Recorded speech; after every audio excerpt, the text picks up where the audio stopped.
저는 오늘 사도행전 8장 말씀을 근거로 전도자 빌립이라는 제목으로 하나님 말씀 선포하겠습니다. 한번 따라합니다. 전도자 빌립. 네, 이 사도행전에 보면 집사님들의 이야기가 나옵니다. 집사님들이 처음으로 교회에서 발탁이 되어서 뽑혔습니다. 어떤 분이 뽑혔느냐? 성령에 충만하고 말씀과 기도에 최선을 다했던 성령 충만한 분들을 7 집사님들을 선택을 해서 안수를 주고, 그래서 안수 집사라고 합니다. 그래서 성경에는 교회에서 일꾼들을 안수해서 줄 때에 안수 집사 외에는 사실은 성경에 직분을 준 경우는 없습니다. 그래서 성경적으로 장로는 목사를 가리키는 거고, 장로교회 장로는 직분이 아닙니다, 원래는. 그러나 어른으로서, 교회의 어른으로서, 맞이로서 교회를 관리할 평신도가 필요하다라고 해서 한국교회나 장로교회에서 장로 직분이라는 것을 만들어서 세우게 된 거고, 권사는 여성들을 담당하고 어머니로서 신방을 하면서 케어를 하라고 세운 직분이 권사입니다. 그래서 성경적으로 성경에 보면은 안수 집사, 그래서 안수에서 집사를 세웠다고 해서 안수 집사입니다. 그 7을 택했는데 그 7 중에 2명의 이야기가 성경에 삽입이 되어 있습니다. 그래서 사도행전에 보면은 2명의 이야기인데, 한 분은 스데반 집사님이라는 분이고 한 분은 빌립 집사님이라는 분입니다. 성경에 보면은 첫 번째 순교자가 이 야고보, 사도 야고보라고 하는 분도 있고 스데반 집사님이라는 분도 있습니다. 그래서 제가 연대적으로 오늘 본문의 포커스가 그게 아니기 때문에 그냥 저는 오늘 집사님으로서 이야기를 하겠습니다. 스데반 집사님이 첫 번째, 저는 순교자로 성경이 기록이 되어 있어서 첫 번째로 순교하신 분이 스데반 집사님이에요. 목사도 아니고 장로도 아니고 권사도 아니라 집사님이 제일 먼저 순교를 했죠. 그래서 사도행전을 정확하게 기입을 하면 제가 볼 때는 집사행전에 더 가깝다라고 봐도 과언이 아닙니다. 바나바라고 하시는 분도 사도가 아니었어요. 바나바라고 하는 사람도 집사였어요. 그리고 성경에 보면은 순교자도 그렇고 전도를 시작하신 분들도 그렇고 보면은 집사님들이 하셨죠. 그런데 이 스데반 집사님이 얼마나 열정이 충만했던지 복음을 증거하다가 돌에 맞아서 죽음에 이르게 됩니다. 그 모습을 바라본 사람들이 겁에 질려 있었는데, 사도 바울, 사도가 되기 전에 바울이라고 하는 사람이, 사울이라고 하죠, 사울이라고 하는 아주 청년이 기세가 등등하여서 예수 믿는 사람들 집집마다 찾아가서 다 그 사람들을 끄집어 냅니다. 오늘 3절에 보면은 2절 3절에 보면은 경건한 사람들이 스데반을 장사하고 위하여 크게 울더라. 사울이 교회를 잔멸할새 각 집에 들어가 남녀를 끌어다가 옥에 넘기니라. 이 바울이 사도가 되기 전에, 하나님을 믿는 사람, 예수님을 믿는 사람이 되기 전에 집집마다 찾아가서 사람들을 끌어다가 감옥에 집어넣는 일을 했던 사람이 사울입니다. 그러니까 사람들이 두려워서, 스데반 집사님도 죽었죠. 순교를 했죠. 바울이라고 하는 사람도 사람들을 집집마다 찾아가서 괴롭히고 끌어내서 감옥에 가다 놓죠. 그러니까 성도들이 두려워서 목회자들 말고, 사도들 말고는 전부 다 도망가 버립니다. 어디로 도망가느냐? 지금 예루살렘이기 때문에, 예루살렘은 남쪽이거든요. 남쪽 유대 지역으로 다 흩어지고, 위쪽으로 갈릴리 지역으로 다 흩어지고, 또 저 멀리 디아스포라에서 먼 지역에서 왔던 사람들이 다 다시 돌아가 버립니다. 다 집으로 이제 돌아가죠.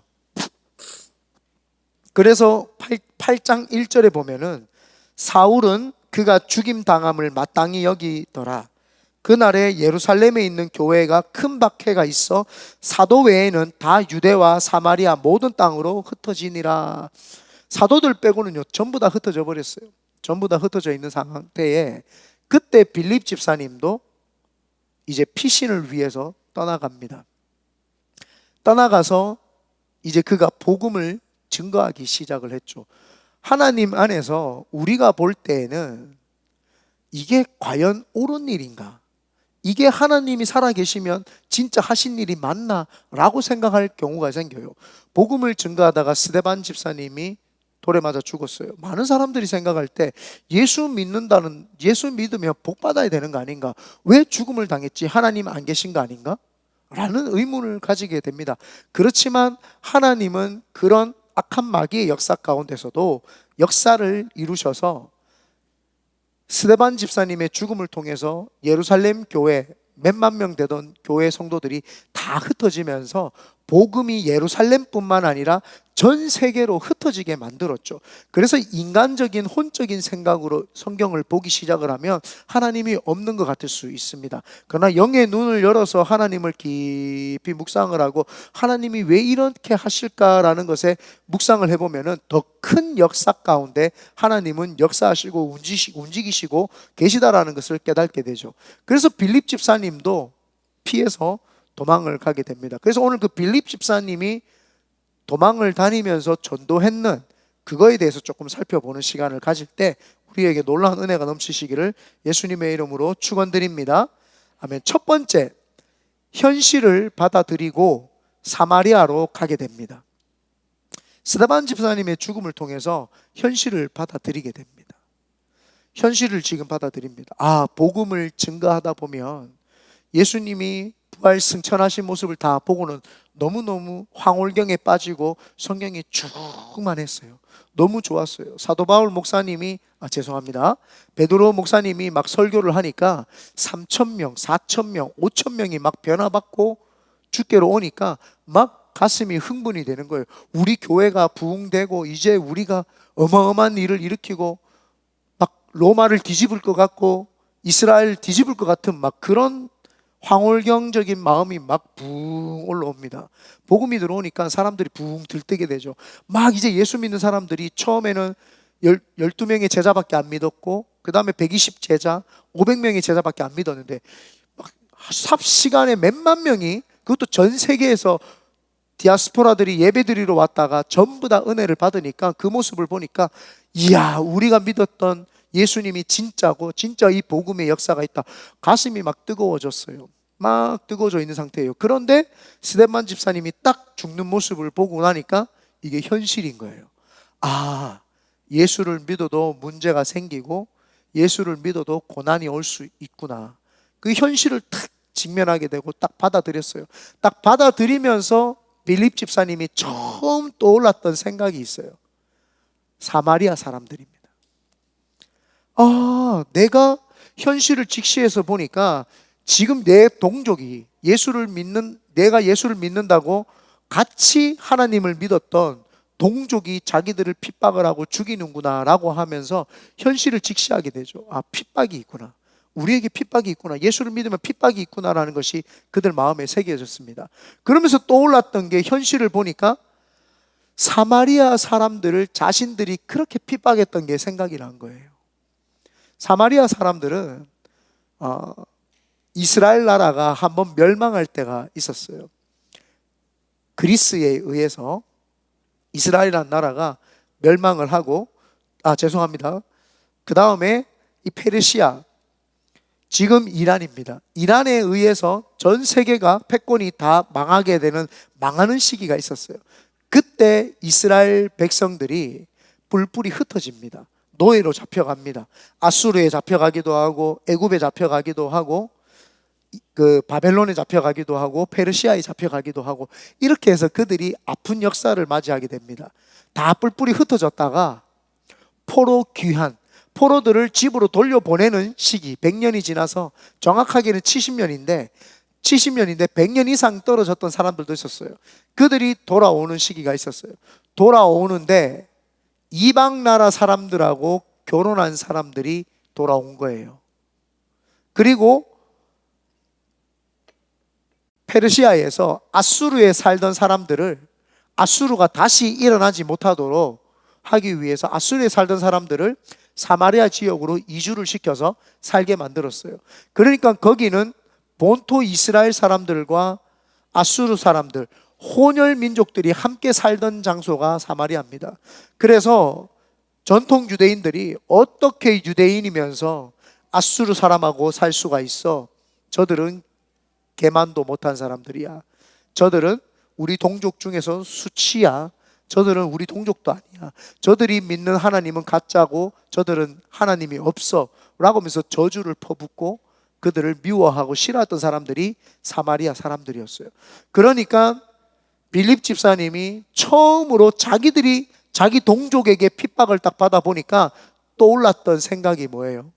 사마리아 사람들을 우리가 그렇게 핍박을 했는데, 야, 하나님이 이 역사를 통해서 사마리아 사람들을 기억하게 하시는구나 라고 하면서 빌립 집사님이 처음으로 사마리아 땅에 들어가서 복음을 증거하기 시작을 했던 거예요. 신앙생활을 하다 보면은 우리 성도님들에게도 그런 일이 있을 수 있습니다. 내가 이것을 겪지 말아야 될 아픔을 겪었을 때 나는 왜 이런 아픔을 겪고 있는가? 나는 왜 이런 힘듦을 겪고 있는가? 하나님이 그런 힘들고 어려운 사람들을 지켜볼 수 있는 눈을 주신 거예요. 하나님이 우리에게 아픔을 주셨던 것은 나를 통해서 다른 사람을 위로하고 회복시키라고 우리에게 먼저 그거를 경험하게 했을 수도 있는 겁니다. 그래서 예수 그리스도 안에서는 하나도 버릴 것이 없어요. 전부 다 하나님이 나로 하여금 나에게 유익이 되니까 그 고통도 주셨고 그 힘듦도 주셨던 거예요. 제가 아버지가 초등학교 2학년 때 돌아가셨을 때 지금 생각해 보면 왜 아버지가 돌아가셨을까? 나는 어린데 난 너무 상처가 있었다 막 이렇게 생각을 했어요. 그런데 그때 제가 아버지가 있고 만약에 어려움이 없었다면 지금 목회할 때 그런 사람을 이해 못했을 거예요. 제가 암에 걸리지 않았으면 아픈 사람들 마음을 이해를 못했어요. 제가 아픈 사람들한테 운동하세요, 열심히 하면 안 아픕니다, 이렇게 말하던 사람이었어요. 근데 제가 암에 탁 걸려가 보니까 내가 원튼 원치 않던 질병이 올 수도 있구나. 내가 원한다고 오고 원하지 않는다고 안 오는 것이 아니라 나도 모르게 질병이 찾아올 수 있겠구나. 그렇기 때문에 그 사람들의 마음에 그런 질병이 찾아오지만 그때 믿음으로 반응하고 복음 안에서 회복하고 신앙으로서 회복할 수 있도록 도와줄 수 있겠구나, 그런 마음이 있었어요. 그리고 제가 원치 않게 감옥에 가게 됐어요. 너무 억울했죠. 나는 왜 감옥에 가야 되는지 몰랐어요. 보름 동안 감옥에 있으면서 묵상을 하면서 생각을 했던 것 중에 하나가, 하나님이 제 마음에서 너는 지금 내평남짓한 곳에 갇혀 있는데 네 영혼은 지금 얼마나 자유하냐. 제가 감옥에 가서 첫사랑을 회복을 했거든요. 거기에서 울며 불며 하나님 첫사랑을 회복했는데 그 첫사랑을 회복하고 나니까 육신은 감옥에서 억압을 당하고 묶여 있는데 제 영이 너무 자유로운 거예요. 영이 너무 자유롭고 가만히 앉아서 기도만 해도 편안하고 밖에 있을 때보다 제 마음이 더 편한 거예요. 그 감옥에 있는데요, 책 읽으면서 얼마나 행복한지. 하나님을 깊이 만나면, 영이 행복하면 육을 가둬도 이 육이 힘들거나 어려운 것이 아니라 영이 살아나니까 육은 아무것도 아니구나라는 것을 제가 깨닫게 되었죠. 그러면서 육이 자유롭지만 영이 갇힌 사람들을 내가 그들에게 복음을 증거하고 그들에게 영이 갇힌 것들을 풀어줘야 되겠구나, 그 생각을 가지게 된 거예요. 제가 고난과 고통을 깊이 느끼면서 그것이 이해가 되어지니까 그제서야 그 사람들을 눈을 바라볼 수 있게 되었고 이해를 하게 된 거죠. 선교지에 선교사님들이 힘든 걸 저는 몰랐습니다. 선교지에 가서 사는 것만으로도 선교사구나라는 걸 알았어요. 저는 선교지에 가면 선교사님들이 업적을 남기지 않는 선교사님들을 보면 이 선교사님은 일을 잘 못하시는가 보다, 선교를 잘 못하는가 보다라고 생각을 했어요. 그런데 하나님이 저를 중국에 보내고 필리핀에 보내면서 짧은 시간 동안 제가 단기 선교사로 있어 보니까 그 나라 땅에 가서 사는 것만으로도 선교구나, 그 나라 땅에 가서 사는 것만으로도 힘들구나, 그걸 알게 됐어요. 그때부터 더 선교사님들을 위해서 중보하고 기도하고 그분들을 도와야 되겠다라는 생각을 가졌죠. 빌립 집사님이 사마리아에 가서 복음을 증가할 수 있었던 것은 현실을 직시하고 받아들이니까 사마리아가 떠올랐던 거예요. 여러분 삶 가운데 우리가 이번에 전도 주간인데 여러분들이 지금 처해 있는 현실을 직시할 수 있는 눈이 생기길 바라고, 그 직시하면서 하나님이 누구를 떠올릴지, 누구를 만나게 해야 될지를 하나님 가르쳐 달라고 기도할 때 놀라운 하나님께서 역사해 주실 줄 믿습니다. 두 번째입니다. 성령님께 이끌림을 받아 광야로 가게 됩니다. 그렇게 빌립 집사님이 사마리아에다가 복음을 증거를 했어요. 증거를 하고 이제 성령이 감동이 있어서 광야로 나가라고 이렇게 이야기를 합니다. 여러분, 우리가 생각할 때 이성적으로 한번 생각을 해보면 이성적인 거예요. 영적이 아니라 이제 사마리아 땅에 복음이 증거되었으니까 거기에 교회를 세우고 리더십이 되어가지고 그 사람들을 가리키고 그 사람들에게 더 말씀의 깊이를 주고 그 사람들을 양육하는 게 맞지 않을까, 이런 생각이 들잖아요. 이성적으로 생각해 볼 때. 근데 하나님께서는 그를 광야로 내모십니다. 왜 하나님은 이런 역사를 하실까? 그런데 이 빌립 집사님은 그들에게 예수 그리스도 안에서 복음을 증거를 하고 침례받게끔을 했으나 성령 받게는 못했어요. 그래서 그 중간에 사도행전 8장 1절에서 13절까지가 빌립 집사님이 사마리아에 복음을 증거한 내용이에요.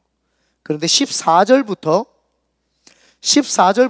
25절까지가 다시 베드로와 사도들이 와서 사마리아에 성령 받게 하는 내용이 나옵니다. 그리고는 다시 26절부터 끝절까지가 빌립 집사님 이야기가 또 나옵니다.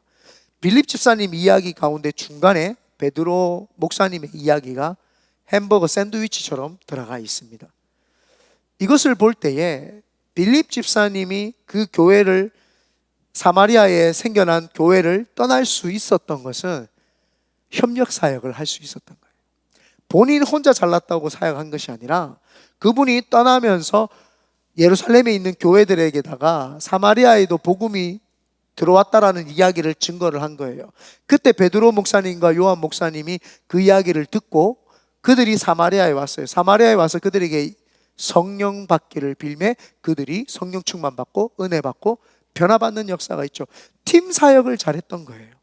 팀 사역을 잘하고 아주 함께 동역을 했던 거죠. 그러면서 광야로 나가게 됩니다. 광야로 나가서 그가 전도를 하는데 여기에서도 이성적으로 생각을 해보면은 또 말이 안 돼요. 사람이 있는 곳에 가야지 전도가 되는 거 아니에요?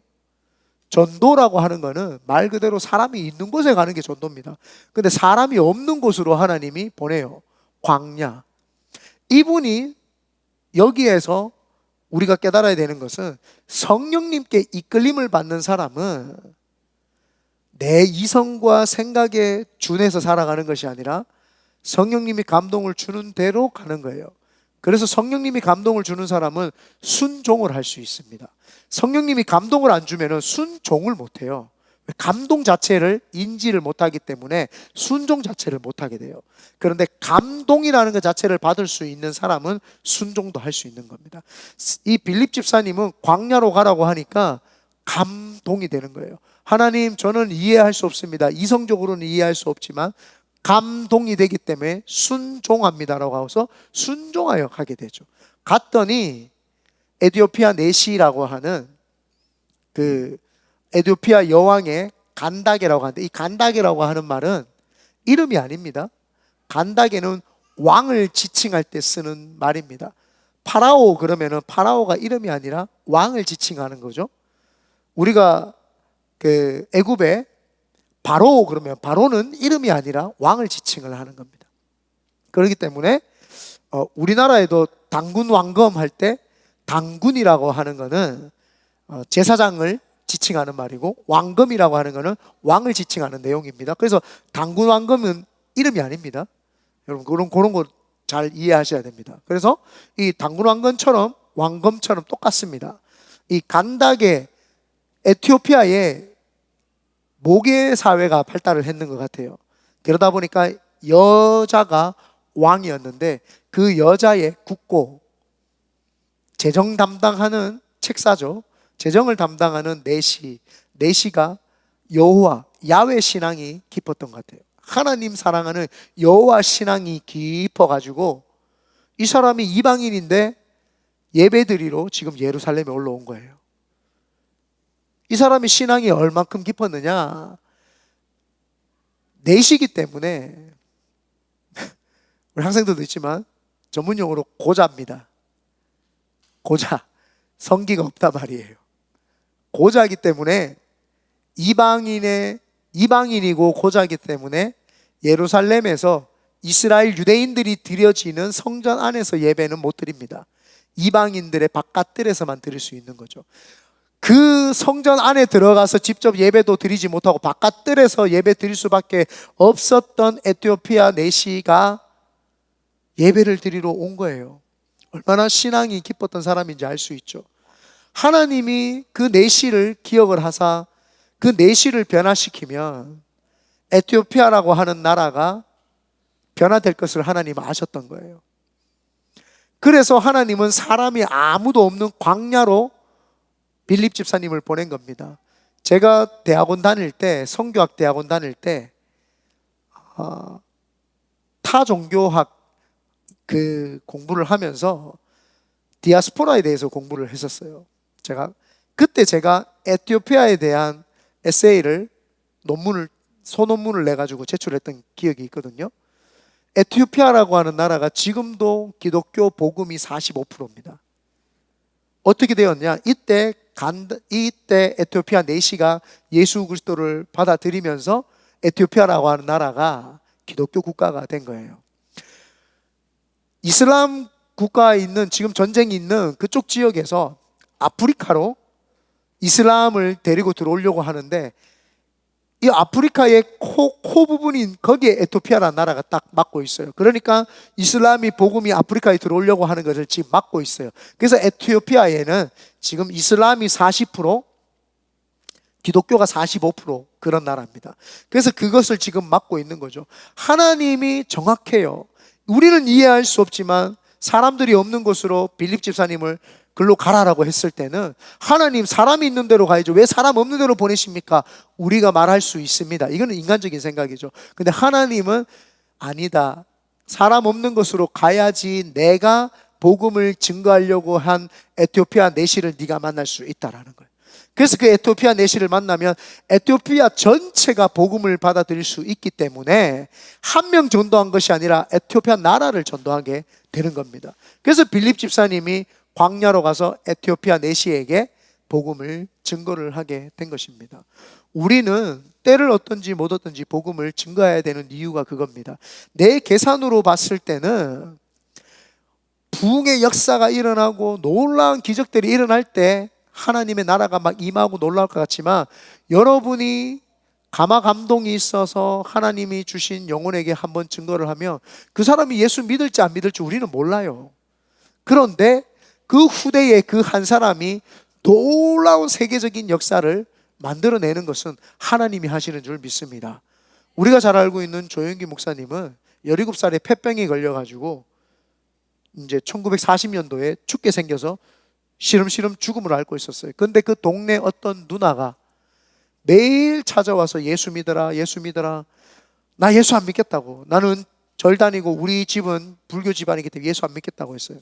근데 그 누나가 계속 예수 믿으라고 와가지고 울고 불고 성경책을 주고 했더니 할 게 없어가지고 성경책을 읽다가 주님 만나고 변화받아가지고 조영기 목사님이 폐병으로부터 치료함을 받게 되면서 70만이 되는 성도를 하는 교회가 되었죠. 그 누나 여자 한 분은 조영기 목사님 한 명을 증거했지만 그 조영기 목사님은 70만 명이나 되는 성도들을 복음을 증거하고, 저 같은 사람이 조영기 목사님을 만난 적은 없습니다. 1대1로. 그렇지만 저 같은 사람이 그 교단에서 하는 수련회에 누나의 권유에 의해서 갔다가 하나님을 만나게 된 거죠. 저는 원래 장로교, 저희 작은아버지가 침례교예요. 침례교 출신이시고 작은아버지가 어머니에게 복음을 증거해서 처음에 침례교 갔다가 어머니가 침례교가 너무 가난해가지고 여기 교회 못 있겠다 해가지고 큰 교회 갔는데 그 교회가 장로교 합동측입니다. 그래서 저도 합동측에서 교회 신앙생활을 했기 때문에 경건하고 조용하고 이런 교회가 익숙합니다. 아주 익숙하고 아주 편안합니다. 그런데 어머니하고 누나하고가 순복음에서 은혜를 받게 되고 변화를 받게 되고, 누나가 순복음 교회 다니면서 어머니는 장로교회 계속 목회를 하시고, 누나가 순복음교회 다니면서 누나가 저를 전도해가 제가 순복음교회 가서 변화를 받아가 제가 순복음교회 목사가 된 거죠. 뿌리 깊이는 장로교가 자리 잡고 있습니다만은 하나님 뜨겁게 만나서 순복음 신앙을 가졌던 겁니다.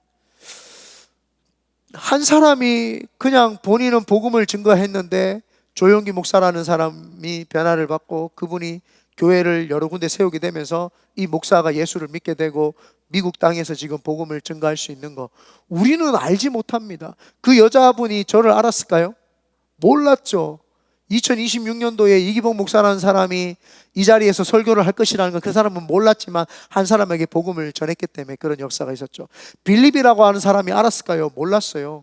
에티오피아 내시가 그 지나가는 줄 알았을까요? 몰랐어요. 그냥 하나님이 성령님의 인도함을 받아서 감동이 있었던 그 감동에 순종했을 뿐입니다. 순종을 했더니 하나님이 역사하사 에티오피아 내시를 변화시키시고 그 내시를 통해서 그 나라 전체를 변화시키는 그런 역사가 있었죠. 그러므로 여러분들이 너무 열매가 맺혔다 안 맺혔다에 너무 신경 쓰지 마십시오. 여러분들은 그냥 최선을 다하시면 돼요. 내 옆에 있는 사람, 하나님이 성령님이 감동을 준 사람, 감동이 없으면 그거는 문제가 됩니다. 큰일 납니다. 그건 기도해서 성령님이 나에게 말씀하시도록 해야 됩니다. 아무리 기도하는데 감동이 없다 그러면 큰일 나요. 그건 성령님이 떠난 거예요. 기도하면 성령님이 감동을 주실 수밖에 없습니다. 성령님이 내 속에 계시는데 감동을 왜 안 주실까요? 내 속에 계시기 때문에 감동을 주신단 말이에요. 그래서 성령님 감동을 달라고 기도를 하고, 감동이 떠오를 때에 이해가 되어지지 아니하고 이성적으로 내가 이게 도무지 이해가 안 되지만 여러분 거기에 순종을 해보시길 바랍니다. 한 주간 거기에 순종을 할 때 하나님이 여러분을 통해서 놀라운 역사를 만들어낼 줄 믿습니다. 세 번째입니다. 이 빌립 집사님은 맞춤형 전도를 했습니다. 빌립 집사님이 복음을 증거할 때에 사마리아 땅에 복음을 증거했어요. 그리고 에티오피아 내시에게 복음을 증거했습니다. 이 둘에게 다르게 복음을 증거합니다. 성경을 자세히 보면은 사마리아 사람들에게 복음을 증거했는 것을 저희 같이 한번 읽어볼게요. 사마리아에서 보면은 5절부터 8절까지 한번 읽어보겠습니다. 천천히 읽어봅니다. 시작. 빌립이 사마리아 성에 내려가 그리스도를 백성에게 전파하니 무리가 빌립의 말도 듣고 행하는 표적도 보고 한 마음으로 그가 하는 말을 따르더라. 많은 사람에게 붙었던 더러운 귀신들이 크게 소리를 지르며 나가고 또 많은 중풍병자와 못 걷는 사람이 나으니 그 성에 큰 기쁨이 있더라. 그 성은 슬픔의 성이에요. 기쁨의 성이 아니에요. 사마리아 성은 슬픔이 가득했어요. 왜요? 혼혈 민족에다가 자기 민족들도 핍박하는 그런 민족들이에요. 그리고는 폐쇄적인 집단 속에 살다 보니까 질병들도 많았어요. 유대인들하고 섞여 살았으면 좀 치료라도 받을 수 있고 예루살렘에 가서 기도하면서 회복도 하고 치료도 하고 그렇게 할 텐데, 고립되어 가지고 이스라엘 나라의 중부에 고립되어 가지고 자기들끼리만 살고 있으니까 이들이 폐쇄적이고 질병이 있고 그들이 신앙적으로도 눌려 있고 민족적으로도 눌려 있는 거예요. 스스로들도 혼혈 민족이기 때문에 스스로들도 유대인으로서 인정을 안 하는 거예요. 우리 부모가 우리를 낳아가지고 혼혈 민족으로 낳았네, 우리는 무엇인가, 이런 아이덴티티 정체성도 모호할 뿐만 아니라 민족적으로 지리적으로도 자기들이 고립되어 있으니까 우리는 폐쇄적이고, 그 폐쇄적이니까 음란한 것들, 질병들, 이런 것들이 만연해 주는 거예요. 외부와 정보를 교류를 해야지만이 이 사람들이 성장을 하고 회복을 하고 치유가 할 텐데 정보 교류도 안 되는 거예요. 그러니까 그들에게 필요한 것이 뭐예요? 그들의 마음의 슬픔을 기쁨으로 바꿔줘야 되는 거예요. 기쁨이 되려면 그들에게 가장 고질적이었던 것이 말씀을 제대로 들을 수가 없었어요. 사마리아에는 제사장들, 말씀을 잘 증거하는 사람들이 없었단 말이에요. 그러니까 빌립이 가서 그들에게 복음을 전할세. 5절에 6절입니다. 무리가 빌립의 말도 듣고 행하는 표적도 보고, 설교를 쭉 듣는 거예요. 우리가 가난하고 헐벗고 굶주리고 지치고 낭망해 있고 이렇게 고립되어 있는데, 예수 복음이 들어오면서 예수님은 베다니의 가난한 집성촌에도 가시고, 예수님은 기생의 손도 잡아주시고, 예수님은 바리새인과 서기관들을 책망하실 뿐만 아니라 세리들을 끌어안아 주셨던 분이야. 그 유명한 세리가 바로 삭개오야. 그 이야기를 다 전해주는 거예요. 그러니까 그들에게 희망과 소망이 생기는 거예요. 우리같이 버러지 같은 사람들도 치료를 받을 수 있고 구원을 받을 수 있다고, 우리같이 동족으로부터 버림받고 핍박받는 우리도 구원받을 수 있다고, 우리같이 혼혈 민족들, 아무도, 내 자신도 나를 사랑하지 않는 혼혈인 나도 구원받을 수 있다고. 그러면서 그게 그들이 상처가 치료가 되고 회복이 되고 귀신이 떠나가는 거예요. 귀신이 언제 와요? 눌릴 때 와요. 눌릴 때, 억압당할 때 와요. 내가 내 자신이 우리는 못해, 부족해, 억압하고 있을 때, 그때 내 자신을 혐오하고 내 자신을 싫어할 때, 그때 귀신이 들어와서 갖고 놀 수 있는 거예요. 내가 내 자신을 사랑하고, 내가 내 자신을 인정해주고, 내가 내 자신을 사랑하면서 내 자신이 자유롭다고 허락해주면, 어떠한 마귀와 귀신이 들어와도 내 자신이 편안해요. 내가 내 자신을 사랑하는데 누가 나를 괴롭힐 수 있습니까? 근데 내가 내 자신을 안 사랑하고 눌려있고 내가 내 자신을 싫어할 때, 그때 마귀가 찾아오는 거예요. 네 목숨을 함부로 내어버려라, 자살을 해라, 죽어라. 그때 정신이 돌아버리면서 귀신과 악한 것들이 들어오죠. 그래서 나를 사랑하지 않을 때 마귀가 우리 속에 제일 많이 들어온다. 그래서 자기 자신을 사랑하지 않는데 복음을 받아들이니까 예수께서 우리를 위해서 피 흘려 죽으셨대요. 예수님이, 그 하나님의 아들이 나를 위해서 죽었다고? 그 말씀이 믿어지고 깨달아지는데 정신이 맑아지는 거예요. 나도 사랑받는 존재구나. 나도 사랑받을 수 있는 존재구나. 버림받은 사람이 아니구나. 나도 희망이 있고 소망이 있고 나도 잘 될 수 있구나. 나도 하나님이 사랑하셔서 우리를 버리지 않았구나. 하나님이 우리를 얼마나 사랑하셨으면 독생자 외아들 뿐만 아니라 이 빌립이라고 하는 사람을 우리에게 보내주셔서 이 기쁜 소식을 증거해 주실까. 나도 사랑받을 수 있는 존재구나. 그들에게 눈물이 나고 사랑받는 존재이기 때문에 치료가 일어나고 귀신이 떠나가는 거예요. 그러면서 중풍병자들에게도 소망을 주고 귀신들에게도 소망을 주고 그들에게서 못 걷는 사람도 일으키고 아주 표적과 기사와 이사들을 그들에게 행했던 거예요. 빌립 집사님이 만약에 이 사람들에게 가가지고 그냥 성경 공부만 했다면 이 사람들에게 놀라운 복음의 역사가 일어나지 않았을까요? 그들의 마음을 만져주고 안성맞춤에 전도를 했던 거예요. 그들의 마음을 희망을 주고 소망을 주고 질병에서 치료함을 받을 수 있도록 도와주고, 그러니까 그들이 회복이 되는 거예요. 그리고 빌립 집사님은 에티오피아 내시를 만났을 때에 내시 옆으로 갑니다. 성령의 음성을 듣고 내시 옆으로 가서 내시를 자세히 쳐다보니까 내시가 성경을 읽고 있어요. 유대인들은 성경을 읽을 때, 지난번에도 제가 이 영상을 보여줬지만 성경을 소리 내어 쓰였습니다. 사울은 그가 죽임당함을 마땅히 여기더라. 그날에 예루살렘에 사울은 하면서 이렇게 말을 하면서 읊조리면서 크게 이야기를 하면서 외우고 또 읽고 또 외우고 계속 그렇게 합니다. 모세오경을. 그러니까 큰 소리로 읽는 것이 그들에게 굉장히 특화되어 있었던 거죠. 그러니까 이 에티오피아 내시도 성경을 크게 읽고 있었던 거예요. 성경을 크게 읽으면서 그 마차를 가는 거예요. 그 마차 행렬이 아마 쭉 있었을 거예요.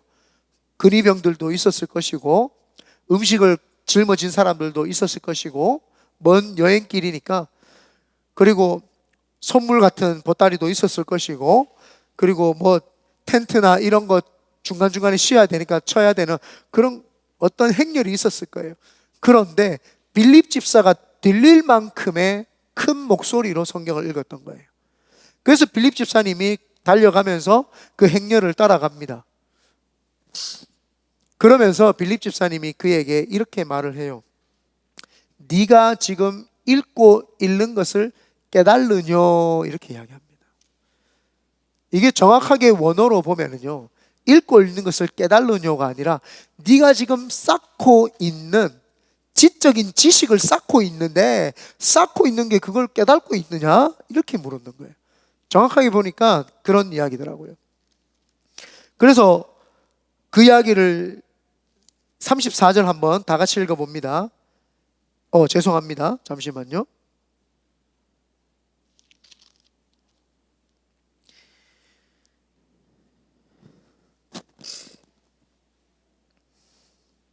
(29절부터) 읽어보겠습니다. 시작.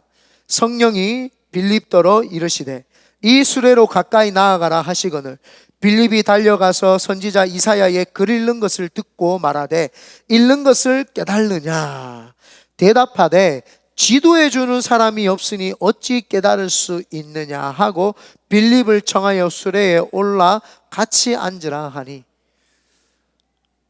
가르쳐주는 사람이 없는데, 선생이 없는데, 내가 몽학선생처럼 초보 신앙에 머물러 있는데 누가 나에게 지적인 걸 가르쳐주지 않고 영적인 걸 가르쳐주지 않는데 어떻게 깨달을 수 있느냐? 나 모른다. 올라와라. 올라와라. 그때 빌립 집사님이 그 마차에 올라타고 네가 읽는 곳이 어디냐라고 하면서 성경 구절 읽는 것을 이사야 53장 7절 8절을 쭉 읽습니다. 그래서 그게 32절인데요. 제가 읽어볼게요. 그가 도살자에게로 가는 양과 같이 끌려갔고 털 깎는 자 앞에 있는 어린 양이 조용함과 같이 그의 입을 열지 아니하였도다. 그가 굴욕을 당하였을 때에 공정한 재판을 받지 못하였으니 누가 그의 세대를 말하리요? 그의 생명이 땅에 빼앗김이니라.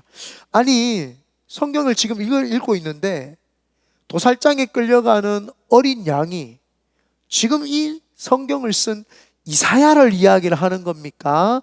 다른 사람을 이야기를 하는 겁니까? 왜 이 사람은 조용히 가만히 있죠? 굴욕을 당하는데도 왜 이렇게 가만히 있습니까? 이 사람이 누구입니까? 라고 빌립에게 물어봅니다. 그때 빌립이 34절입니다. 다 같이 한번 읽어봅니다. 시작. 그 내시가 빌립에게 말하되 청컨대 내가 묻노니 선지자가 이 말한 것이 누구를 가리킴이냐? 자기를 가리킴이냐? 타인을 가리킴이냐? 35절이요. 빌립이 입을 열어 이 글에서 시작하여 예수를 가르쳐 복음을 전하니. 말씀 성경 공부가 일어나기 시작을 합니다. 이 에토피아 내시는 마음이 건강한 사람이고 신앙심이 굉장했던 사람이에요. 사마리아 사람하고는 다릅니다. 결이 다르죠. 믿음을 가지고 예루살렘까지 왔으니 이 사람이 얼마나 대단한 사람입니까? 그러니까 이 사람에게 필요한 것은 질병을 고쳐주는 치료도 아니요, 이 사람에게 물질을 주는 것도 아니요, 이 사람 자기 자신을 얼마나 프라이드가 높은 사람이겠어요.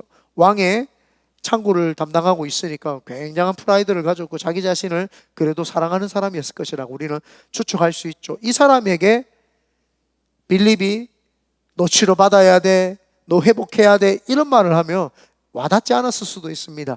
이 사람이 궁금한 거는 성경을 깊이 파고 싶었단 말이에요. 성경을 깊이 읽는데 내가 이해할 수 없네. 그 말씀 공부를 가르쳐 준 거예요. 그 마차에 앉아서 성경을 가르쳐주고 또 가르쳐주고 이해시켜주고 말씀을 해주고 하는데 그 포커스가 예수 그리스도예요. 모든 성경에 있는 포커스를 예수 그리스도를 맞춘 거예요. 여러분들이 신앙생활을 하다가 여러분 주위의 사람들이 어디에 관심이 있는지를 살펴봐야 돼요. 그 사람이 지금 어떤 책을 읽고 있는지를 살펴봐야 되고 그 사람의 관심사, 그 사람의 문제거리가 뭔지를 자세히 살펴봐야 되죠. 그때 그 사람에게 가지고 있는 그 문제거리와 함께 해석이 예수 그리스도로 갈 수 있어야 됩니다. 그 사람이 읽고 있는 책, 철학책을 읽다면 그 철학과 함께 예수 그리스도를 연결을 할 수 있어야 됩니다. 그 사람이 인문학적인 책을 읽고 있다면, 셰익스피어 책을 읽고 있다면 셰익스피어를 통해서, 비극을 통해서 예수께로 올 수 있어야 됩니다. 우리는 그 사람이 가지고 있는 관심 분야, 그 사람이 요리에 관심이 있으면 요리를 통해서 예수 그리스도께로 인도할 수 있어야 되는 거죠. 이 빌립 집사님이 그것을 할 수 있었던 사람이었던 것 같아요. 그래서 에티오피아 내시에게 자기가 읽고 있는 성경 구절을 가지고 예수 그리스도를 소개를 하고 예수님을 이야기를 했더니 그가 내가 그러면 어떻게 하기를 원하느냐. 36절입니다. 길 가다가 물 있는 곳에 이르러 그 내시가 말하되 보라 물이 있으니 내가 세례를 받음이 무슨 거리낌이 있느냐. 37절 없음. 이거 대답한 거 아니에요. 거리낌이 있느냐? 없음. 그 말 아닙니다. 요 구절이 없다라는 거예요. 이에 명하여 수레를 멈추고 빌립과 내시가 둘 다 물에 내려가 빌립이 세례를 베풀고 둘이 물에서 올라올새 주의 영이 빌립을 이끌어 간지라. 내시는 기쁘게 길을 가므로 그를 다시 보지 못하니라. 아까 전에 그 성에, 사마리아 성에도 기쁨이 있었고 에티오피아 내시에게도 기쁨이 있었다라는 거예요. 이 사람에게 필요했던 것은 말씀의 해석과 깨달음이 있으니까 기쁨이 넘쳤던 거예요. 그래서 에티오피아 내시가 했던 것이 빌립 집사님 했던 것이 맞춤 전도를 했던 것입니다. 그래서 한 주간 여러분들이 빌립 집사님을 생각하시면서 귀하게 쓰임받고 많은 사람들 주께로 인도하는 데 쓰임받기를 예수님의 이름으로 축원드립니다. 아멘.